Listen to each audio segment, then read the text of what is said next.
ये नाम के बिना आपका जीवन मृत जीवन है, नाम के बिना आपकी बड़ी दुर्दशा हो जाएगी।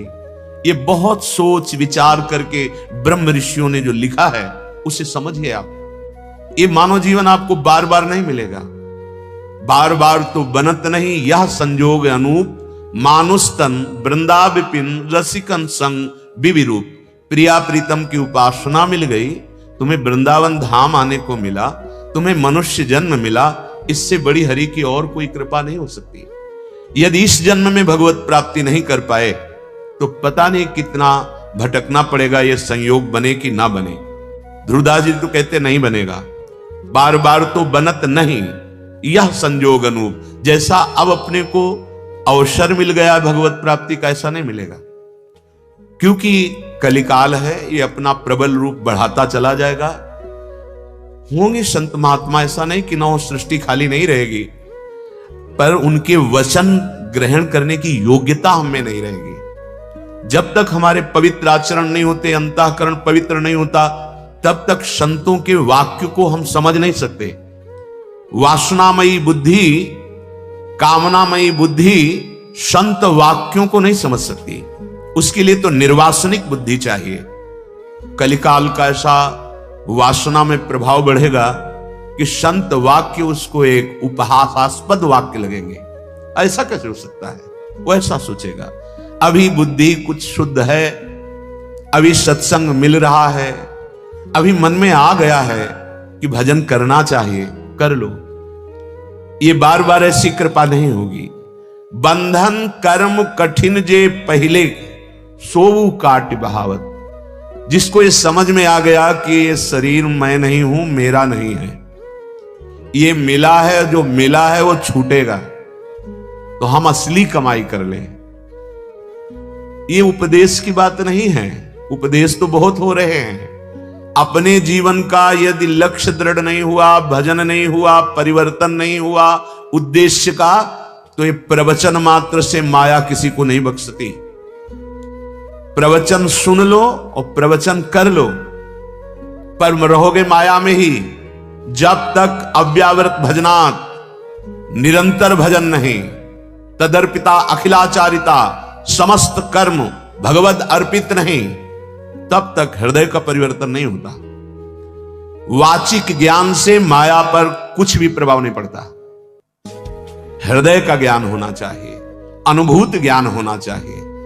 तो ये मिथ्यावाद शरीर, इसके भोग, ये प्रारब्धानुसार शरीर जीवित रहता है, प्रारब्धानुसार इसको भोग मिलते रहते हैं, सुखी या दुखी करने वाले।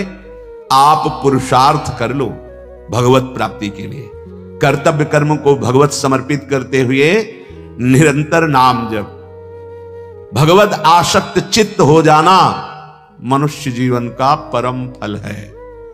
अगर संसार के शरीर और भोगों से आसक्ति नष्ट नहीं हुई तो घाटा हो गया, और यह घाटा हजारों जन्मों में पूरा नहीं होगा। जब हम भगवत आसक्त चित्त हो जाते तो हमारे कर्म बंधन कट जाते हैं, समस्त कर्म बंधन छिन्न भिन्न हो जाते हैं। जहां कर्म बंधन छिन्न भिन्न हुए, नष्ट हुए, तो भगवत प्राप्ति करनी नहीं होती। भगवान यहीं बैठे हैं, जहां मैं वहीं भगवान, जहां भगवान वहीं मैं प्रकाशित हो गया। अब मैं और भगवान दो नहीं रह जाते, सिर्फ भगवान ही भगवान रह जाते। अंतःकरण भगवत स्वरूप हो जाता है।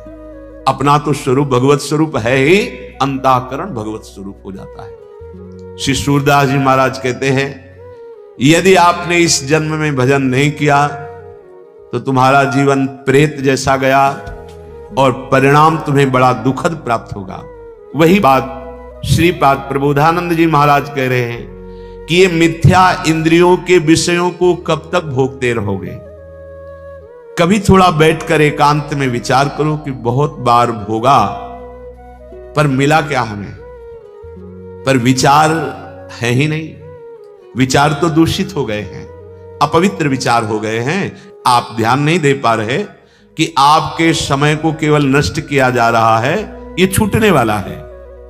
श्रीपाद कह रहे हैं, जो तुम्हें सदैव महासुख प्रदान करेगा, आ जाओ श्री वृंदावन धाम। ये किशोरी जी का निज महल है, इसमें प्रेम सुधा भंडार भरा हुआ है। प्रेमामृत। निरंतर प्रेम में डुबोने की सामर्थ्य वृंदावन की है, पर वृंदावन में वही प्रेम में डूबता है जिसको रहनी आ गई है। अगर थोड़ा भी अभिमान है तो वृंदावन के सुख को नहीं ले पाएंगे। वृंदावन इह विधि बसे तज के सब अभिमान, धन का अभिमान, बुद्धि बल का अभिमान, शरीर बल का अभिमान, साधन बल का अभिमान, ये धाम है। जब आप इस धाम की रज में लौटेंगे, रसिकों का संग करेंगे, तो अभिमान अपने आप गलित हो जाएगा। सच्ची कहते हैं, हृदय में ऐसी स्थिति आ जाती है कि ना अहम रह जाता है और ना कर्ता रह जाता है, केवल देखता है वो क्या हो रहा है। प्रभु अब क्या करवा रहे हैं, प्रभु क्या बुलवा रहे हैं, प्रभु क्या चिंतन करा रहे हैं, ये देखता है उपासक। जो वृंदावन का कृपा पात्र उपासक होता है, उसमें कर्ता भाव नहीं होता है।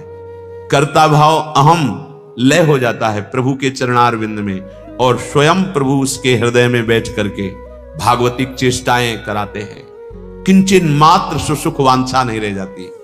ये स्थिति धाम प्रदान करता है, और आप ये स्थिति बाहर से प्राप्त कर सकते हैं धाम आश्रित होकर।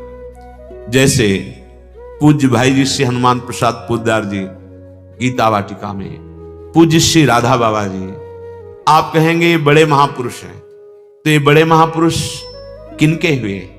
प्रभु के। क्या अंश में बड़ाई छोटाई होती है क्या? चींटी में जो अंश है, हाथी में भी वही अंश है, देवराज इंद्र में भी वही अंश है।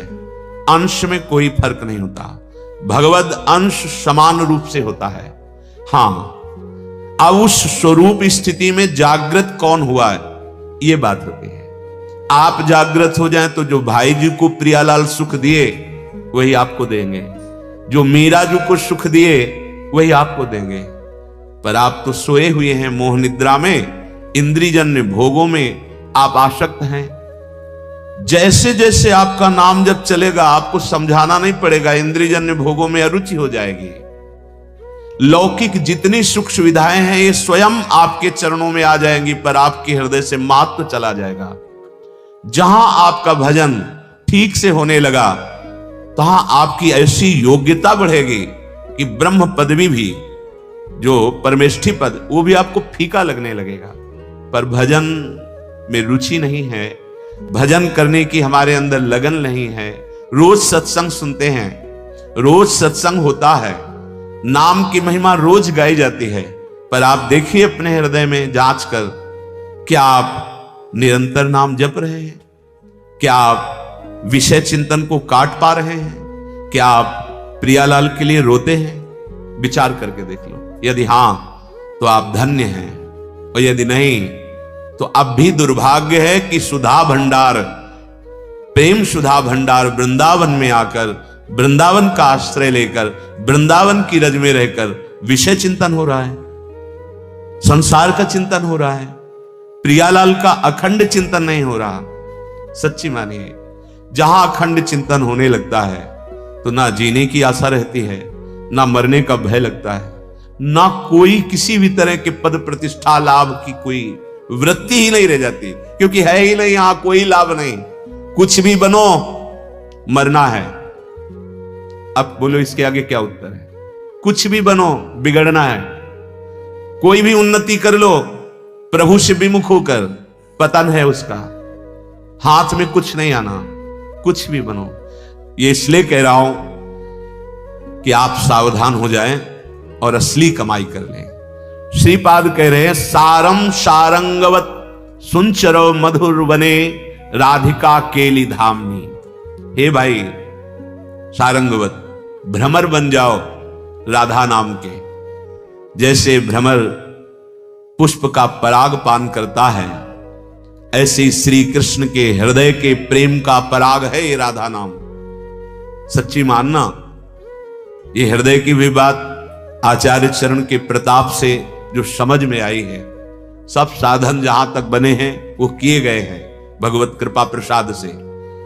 तुम्हारा मन राधा नाम का भ्रमर बन जाए। प्रेम का समुद्र लालजू महाराज हैं, और उस समुद्र का सार प्रिया जो है, और प्रिया लाल दोनों को अधीन कर ले, वो राधा नाम है।